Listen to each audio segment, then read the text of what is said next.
Thanks for staying tuned to your station, the African Television, and welcome to your program, Security Watch Africa. Like you can see, me with the face mask is a reminder that the coronavirus is still with us here. And we are fortunate here in this part of the world, particularly Nigeria, that it's not as terrible as it is in other countries, but that is not to say we should let down our guards. We must be very cautious of it affecting us. Right now, some countries are experiencing their third wave. The sad news is that the Delta variant that is said to be very dangerous, that I announced last week, well, it is already in Ghana. Sadly, we're hearing that it's been discovered in Nigeria. Like I said, that's last week, I did say we should be careful with it. So a lot of people had thinking that we don't longer have the pandemic around, but I must remind you, I must tell you that we still have it. So observe all protocols to prevent yourself from being affected. For me, I'm still conscious of it, even though I have taken my second dose of the vaccines. So I encourage you to take yours. There's no side effect, unlike information going around about it. It's not what people are saying.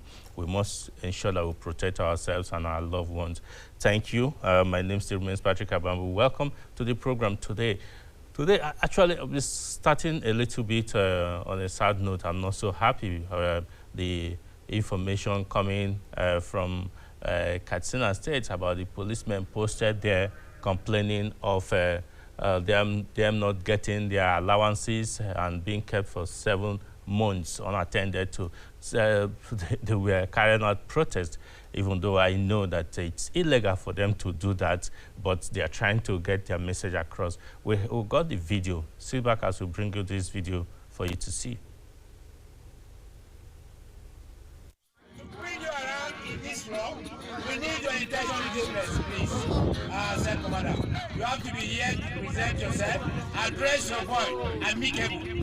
Without that, nobody will have a rest in this place. Today, no market for Kandawa. No allowance, no market. No allowance, no market. 7 days, 7 months, we are here in Kandawa without allowance. And no changes, no market. No changes, no market. That is our own. And now, there is no way you can say that somebody was there within 7 months without allowance. And they are going to process right now. We are going to spend 3 months. This is our 7 months in Kandawa without allowance. And I want the Congress to look into this matter. The governor of the state, Katsina, you should look into this matter. There's no way you send the policemen in bush and army, they are living in the town.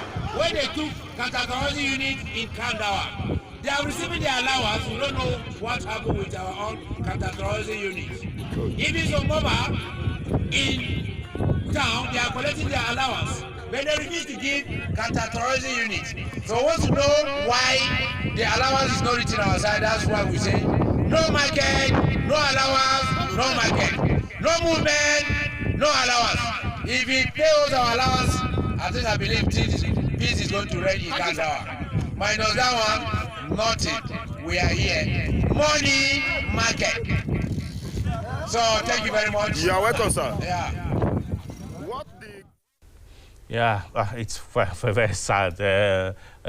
As a law enforcement officer threatening that no allowance, no market, but he's even more dangerous than even the criminal he's supposed to ward off. I think that the police leadership should do something. It's sad that that is happening to those who are supposed to protect us, protect Nigerians, that the allowance for 7 months is not being paid. If it really is true, I believe that the police authority should investigate that and find out, and those who may have kept their money away from them should be disciplined. The commissioner of police in that state, Katsina State, should investigate, should have been there, supervise the men and find out what they are doing instead of leaving them to themselves. Really, I'm sure that the authorities are watching and they will do something urgently to take care of that for the sake of the law-abiding citizens in that state.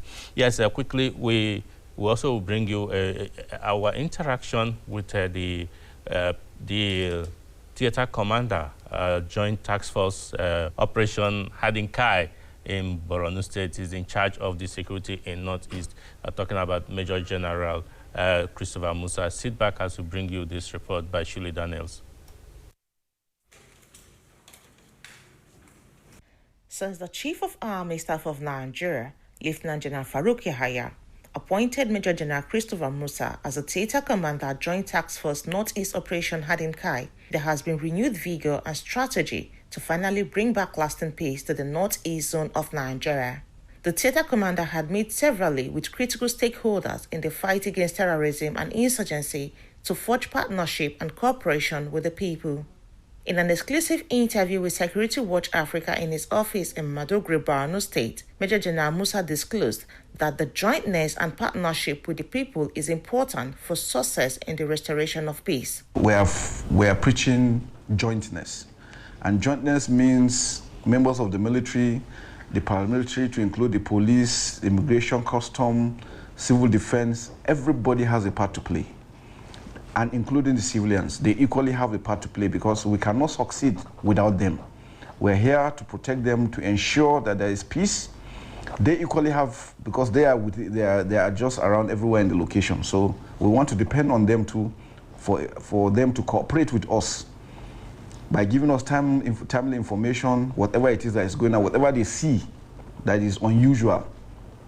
And then they should have the confidence that we're here to, because whatever it is that we do, if the civilian populace is not happy with us, then we have not succeeded.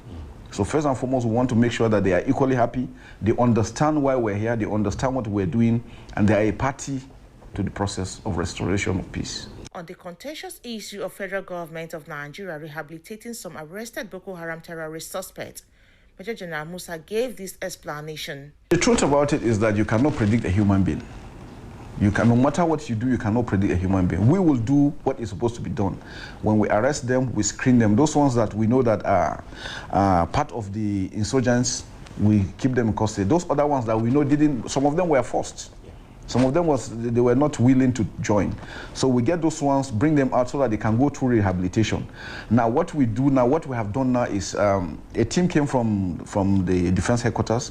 They've gone around to take their biometrics. They've screened them properly, snapped them to ensure that we keep tabs as to what they do when they live here. So any of them that goes back, then he knows it was his own violation that he went, and he should be ready for the consequences. It is obvious that the people must cooperate with the security agencies if lasting solution must be found in tackling the myriads of security challenges confronting Nigeria. Shirley Daniels, reporting for Security Watch Africa.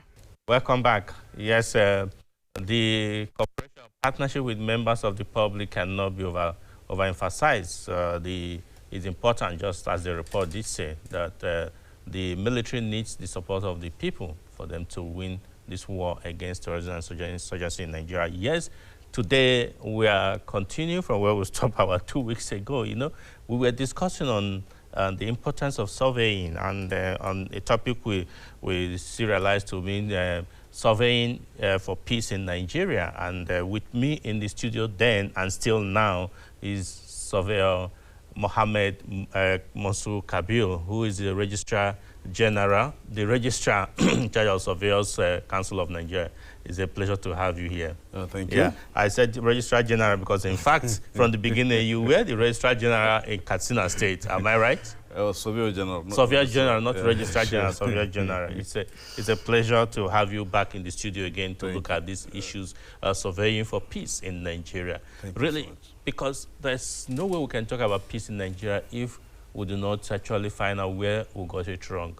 You were in a committee, in a panel, I suppose, since 1991 that looked at issues that today has become a major problem. Can you tell us what happened? Where did you get it wrong? Thank you, and good afternoon, everybody. Like you said, from my own perspectives, I've been in the committee that was handling the issues of farmers and herdsmen clashes, set up by Katsina State government in 1991, and I've been there till 2016, for about 25 years. There are so many ways where we got it wrong. particularly, we have 3 main issues. Number one is the issue of governance on land, because this crisis that you are seeing, particularly this farmers' herdsmen clashes, this banditry, all emanated from the issues of land governance. Then also the issues of environmental factors. These are 2 main concerns for me. But also as a committee, I think we have discovered so many other factors, particularly the issues of weak institutions and the issues of foreign interference in the affairs of the governance and the abject poverty. These are the 5 main factors that are interplaying or have been interplaying over the 35 years that brought us into this sad situation that we are in. Yeah. And I think for us to unbundle this thing, we need to go back to the basis. Okay. Let us find out what are these and how do they affect and how do they interact with each other to bring us to the sad situation that we are in. Yeah, because, you know, there's need for us to, like you said, unbundle it, because if in 1991 it was an issue and that made the committee to set up, it's still an issue now, even more deadly now, because now we have so many forests in Nigeria that are occupied by bandits. We have these farmers' herders clashes. Now, this period is rainy season, so the migration is a bit lesser. Yeah. But the interest is the environmental issue and this land governance. Can you explain what really is the challenge there? The issue, let me start with the environmental issues.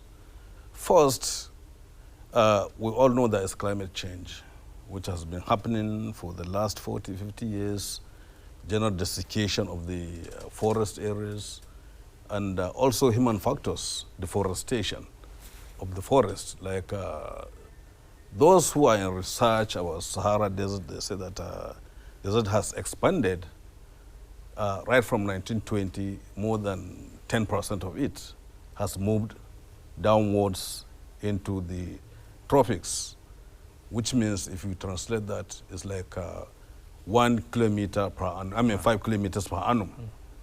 So with that, naturally you will have loss of biomass, you will have low yield per hectare, and so in the face of population increase and there is less food supply, then there's going to be crisis, as you know, it's natural. And then also, you look at the case of Lake Chad, which, let me say, I think in the 1960s, it was bigger than most of the states in the Federation. It was like, I think, 25,000 square kilometers. But by 1980, that Lake Chad has shrunk to less than 2,000 square kilometers because of so many factors, because of the way we are interfering with the environment itself. So these are some of the factors. And down south also, you know, there are crises all over. Yeah. But the main concern now is the one that's catching the headlines are the banditry in the north. You have also issues of coastal areas management, whereby you see by our role, we'll understand, we have made research that by the time you have like 1 meter rise in the sea level, you will have like more than 20,000 square kilometers of land in the coastal area that has been consumed. And that will translate into losses of more than 2 billion and affecting like more than 3.5 million people have to be replaced. So these are some of the issues, but by and large, we are talking of mostly banditry. These problems, the loss of biomass, the low yield per hectare, loss of grazing areas, all of the things that make the farmers, I mean herdsmen, to move more downwards and southwards. And as they move, they usually have conflict with the settled farmers. And this brings us to the second issue, the issue of land governance. Land governance. So faced with these problems, there are so many of us, including us professionals, that we have not done what we should have done. We have to be honest if we want to solve this problem. Yeah. Largely, you will find that 5 or 6 people, sets of people, are really involved in a sort of making the ground possible for these things. And they are the same people that can, in most cases, if they put their acts right, can likely solve this problem. Solve this problem. So Yeah. who are those people? Who are those set of people? Because we want to know. I think this is a bigger issue that disturbs this country. Sure, it is. Yes. Let me start from the top to bottom. Top to bottom, yes. Yeah, rather than bottom to bottom. Yeah. I mean to top. When you look at the issues of land governance, is the issue of land ownership, land right, land transfer, land use, mainly. The governors are the overall lord of the land. The Land Use Act of 1978 has given the governor so much power. He is the custodian of the land. He is the administrator of the land. He is the trustee of the land. He is the manager of the land. He is controller of the land. All these are encapsulated in the Land Use Act. Okay. And the most unfortunate thing is that the Act is also encapsulated in, I think, Section 315, Paragraph 315 of the Constitution. And the Act itself, in the Act, it says that the provisions of the Act shall operate, even if it is inconsistent with the provision of the Constitution. Yeah, is that in, I think, I'm mistaken, in Section 47 of the Act. Okay. You read it. So you can see an Act which is more powerful than the Constitution itself. I think these are some of the things that we need to review. Yeah. Well, okay. We, the professionals and the governors, usually, when a governor wants to set up a project, some of the part of the cost is the issue of the land acquisition and compensation. The professional like us usually go and tell the governor, okay, this project is too costly. You can go and take public land, mostly forest areas, and do the project there. Proof of compensation, you understand? And they started. They wouldn't have known these things unless we tell them. That's true. And by that, some of them who are somehow reckless, they acquire large parcels of land in the forest areas, large parcels of land in the stock routes, large parcels of land in the grazing areas, and convert them to either farmlands or schools or hospitals or resettlement, which by law is not supposed to be done. The forestry ordinance, I think, of 1937 does not even allow that. So this is where the governance issues come up. And our committee at that time, we realized these things and we advised the government, look, as long as these things are continuing, because these forest areas were gazetted, where the stock routes were demarcated, and should not have been encroached. Otherwise, there will be a crisis when the Fulani or herdsmen want to move their herds. Where do they pass through? If you convert such estates into farmlands, naturally they have to encroach into your farmland because they cannot carry their cattle on their neck, on their heads. They have to pass through, and then that is the essence, that was the beginning of the confrontation. For the second people, I'm sorry to say, our traditional rulers, our fathers. Unfortunately, the system, since the reform of local government, I think in 1970s is what they're about, the traditional rulers were deprived of their powers. Because before then, they were the ones in charge of the forest. Well, there are two types of forest, you know. Yeah. There's forest, the gazetted forest area, and then there's what we call community forest areas. Just like the grazing areas, we have the gazetted grazing areas, which I think we have 141 that have been gazetted. Which is the one that the president said must have been encroached upon. Yeah, that is it. And people were saying that they are not existing, but it's not true. The president is quite aware that there were gazetted grazing areas. Like we had, from my own research in those days, because I wrote some papers on this, I discovered we had like 417 grazing areas, grazing reserves. 415 of them were in the north, and then 2 in the southwest. But then, of course, we see that recent data from the Federal Ministry of Agriculture said there are 415, 430 in the north, and then 2 in the south. Out of them, 141 has been demarcated and put in gazette. So these are the issues. After the gazette, there is also Ruga. This word Ruga, as people used to hear. Exactly, because that's where I'm going to Ruga. What is it about? Ruga is not a Hausa word, Okay. and not a Fulani word, Okay. but it's an English acronym. Okay. Rural grazing area. Oh, rural That's the meaning of area. Ruga. That's Ruga. Okay. Yeah, most of people feel as if it's a Fulani word or okay. something like that. No, it's not true. It's a colonial Rural grazing land, area, rural okay. grazing area. That's the meaning of Ruga. So those traditional rulers, unfortunately, since they were deprived of their power, their salary is so minimal, so meager, and they have a lot of commitment. So at the end of the day, most of them are complicit in encroachment of those estates. Because somebody who has money will come and meet the traditional ruler, give him something, and then go and take. Okay. So those are the genesis of this problem. Those are the genesis. Because I know that we can't exhaust this issue. And No, we cannot, but I'd like to mention the role of Fulani themselves. Fulani themselves, Yeah. okay. Because it seems to be the talk is that they are the problem. Yeah.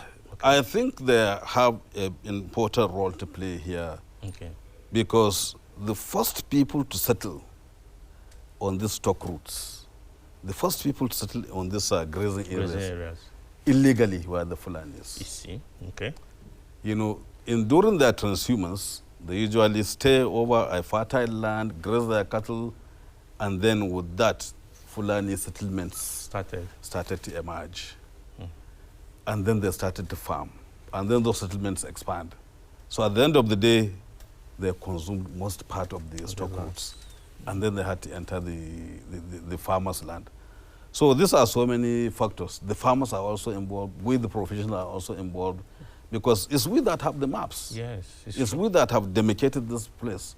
We should have advised the government, okay, this land you are trying to take, Your Excellency, is part of public land. And that land is reserved for the purpose of the public. And if you take it, this and this out are going to be the problems. But actually, we don't do that because of so many factors and also because of our own vested interests. Okay, we're going to be looking at the solution now, the immediate and the long-term solution to this problem. But I know that they're already giving us signal to go. But this, we may not exhaust it today because we may have to continue because you have a lot that you have to talk because this is affecting even our unity. It is. People don't understand the genesis of this issue. You have given us a background of these challenges now. Now, what do you think can be done in doing all these things, in solving this problem? The first thing, like I said, we have to put our acts right. Let us understand that by our position, whether we are a governor, you are a civil servant, or a traditional ruler, it's your duty to protect the land. Yeah. And these forest areas, these grazing areas, these are Ruga and everything that are set for the purpose of bringing peace. We all know them. We all know where they are. Some of them are demarcated. Like in Katsina State, we have 99 forest reserves and 344 or 45 community forest areas. So they are all known. Involve surveyors, involve foresters, involve others. Let us go and, where possible, because most of them are encroached now, where possible, let us re-establish those boundaries of those forests. Okay. If not possible, if they've been taken over, we have vast land. Let us recreate those forest areas where Fulani, herdsmen, and the farmers can coexist peacefully. Okay. like before. I think that is where some people are protesting that government wants to take their land, especially down south where there are not enough lands. We'll be taking you up on that maybe for next week because time has gone for us to continue on this today, because it's an issue that we must look into extensively. Yeah, sure. It's our pleasure having you. Sorry for the time not being enough, but we'll have to continue next week. If you are joining us, this is your program, Security Watch Africa. I've been talking with Surveyor Mohammed Mansour Kabil, the Registrar, Surveyor Council of Nigeria, looking at this issue of banditry, farmers' herders, crisis, and a whole lot of issues. He has told us the genesis of the problem. We're looking into the solution. Continue by next week. Until we come over again next week, I said, thanks for staying tuned and bye for now.